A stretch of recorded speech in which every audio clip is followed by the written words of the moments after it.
Sumainyo ang Panginoon. Ang mabuting balita ng Panginoon ayon kay San Mateo.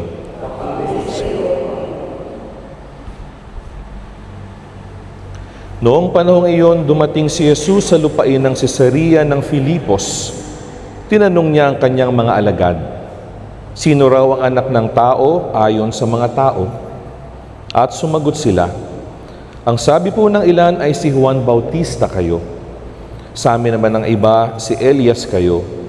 At may nagsasabi pang si Jeremias kayo o isa sa mga propeta. Kayo naman, ano ang sabi ninyo? Sino ako?" Tanong niya sa kanila. Sumagot si Simon Pedro, "Kayo po ang Kristo, ang anak ng Diyos na buhay." Sinabi sa kanya ni Jesus, "Mapalad ka, Simon, na anak ni Jonas, sapagkat ang katotohanan ito ay hindi inihayag sa iyo ng sino mang tao, kundi ng aking Amang nasa langit. At sinasabi ko naman sa iyo, ikaw ay Pedro, at sa ibabaw ng batong ito ay itatayo ko ang aking simbahan, at hindi makapananaig sa kanya kahit ang kapangyarihan ng kamatayan. Ibibigay ko sa iyo ang mga susi ng kaharian ng langit. Ang ipagbawal mo sa lupa ay ipagbabawal sa langit, at ang ipahintulot mo sa lupa ay ipahihintulot sa langit." Mga kapatid, ang mabuting balita ng Panginoon.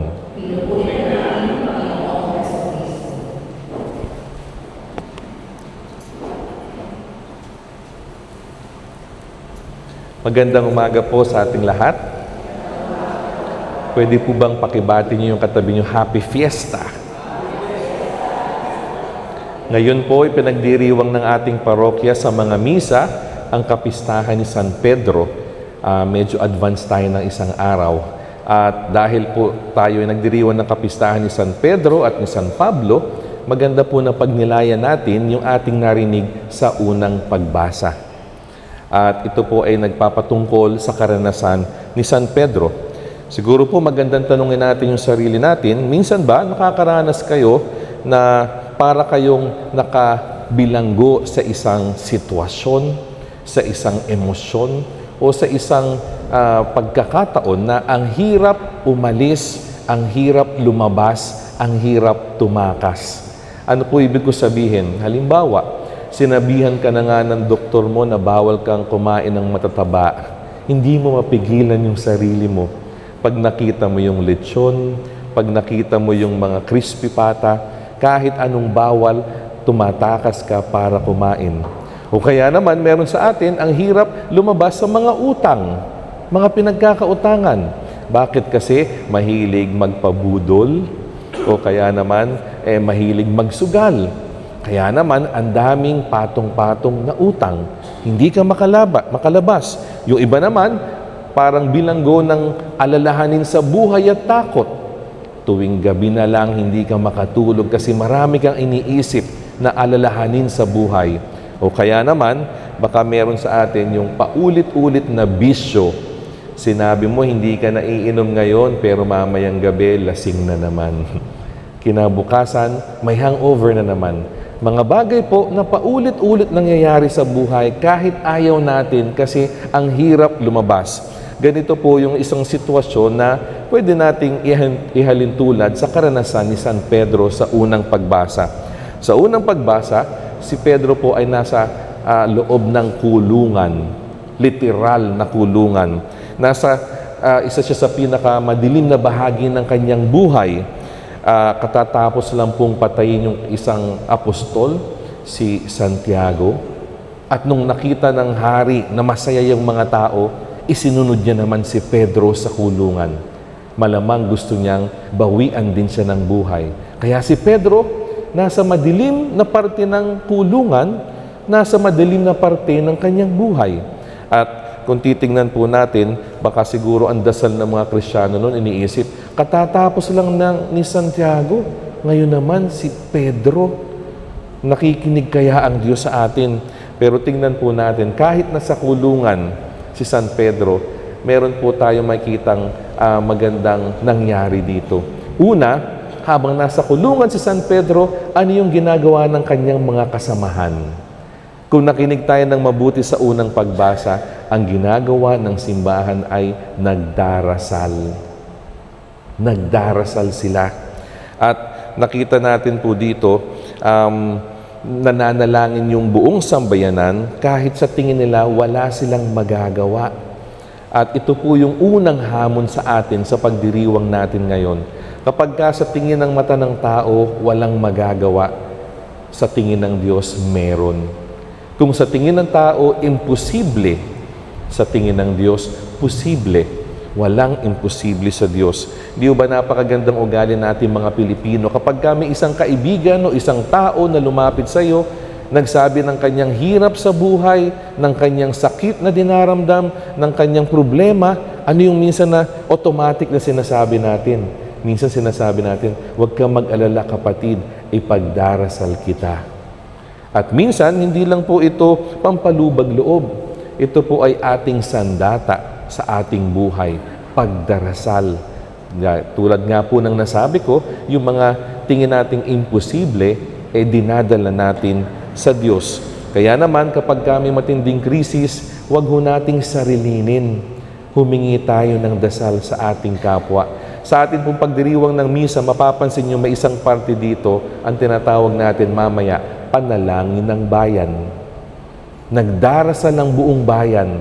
Ipinagdarasal ng simbahan at Santo Papa, ipinagdarasal ng ating pamahalaan, ipinagdarasal ang bawat pamilya, ipinagdarasal ang mga may sakit, at ipinagdarasal ang mga yumao.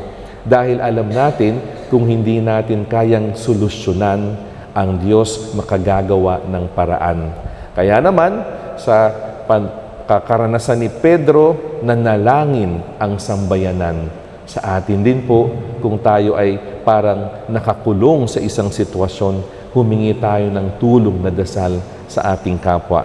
Pangalawa, habang nagdadasal, yung sambayanan o mga kasamahan ni Pedro sa labas, anong ginagawa ni Pedro? May isa pong detalye dito na madaling hindi mapansin. Ang ginagawa ni Pedro, natutulog siya. Na-imagine nyo ba yan?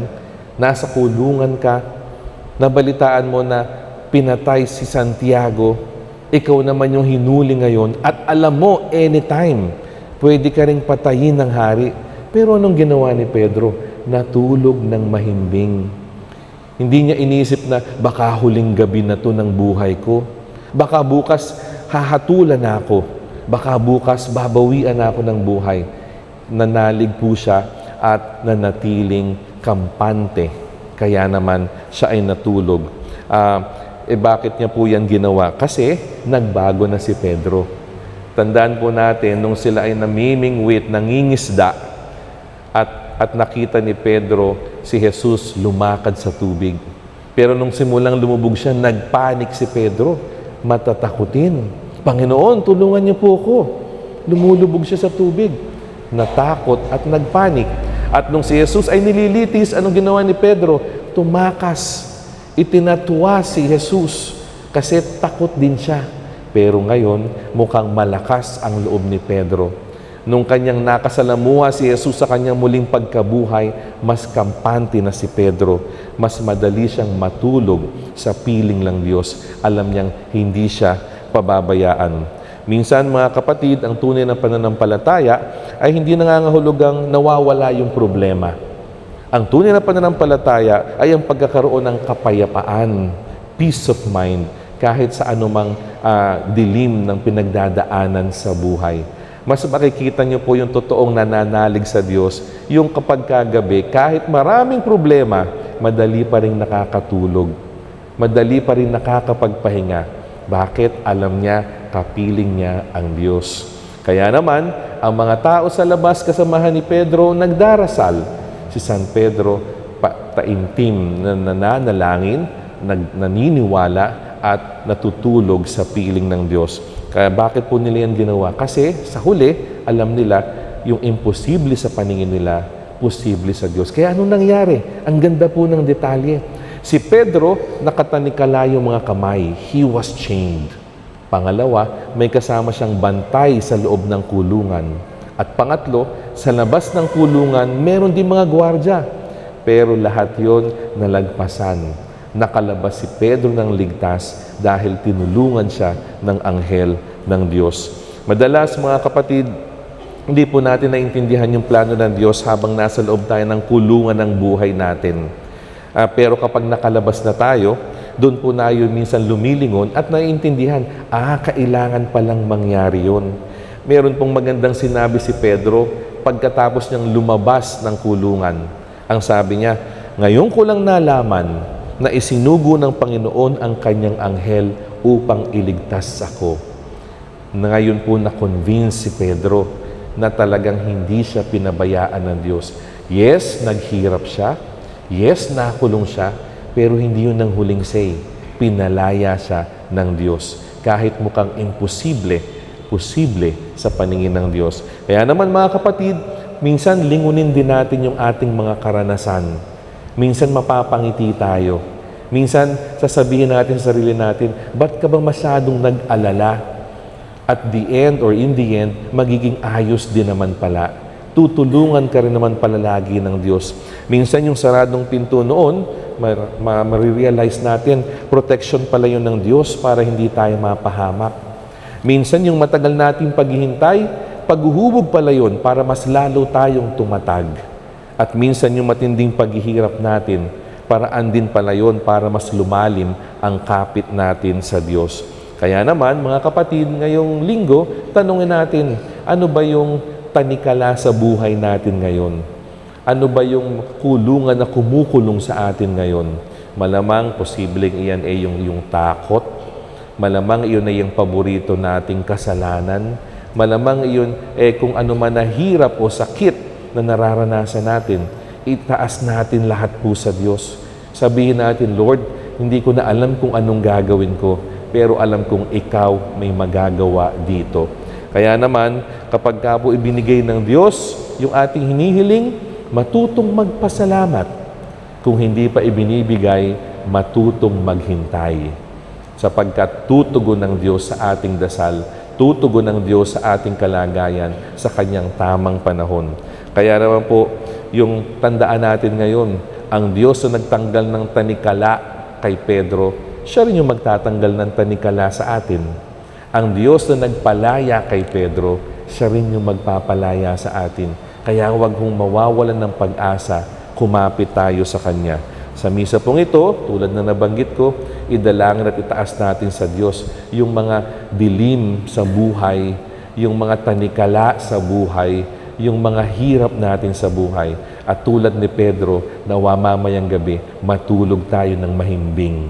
Dahil alam natin, paggising natin, pwede tayong surpresahin ng Diyos. May magandang bagay na mararanasan, may magandang bagay na maririnig, may magandang bagay na makikita. Hindi dahil ginawa natin yung solusyon sa problema, kundi alam nating ang Diyos ang gagawa ng paraan. Amen.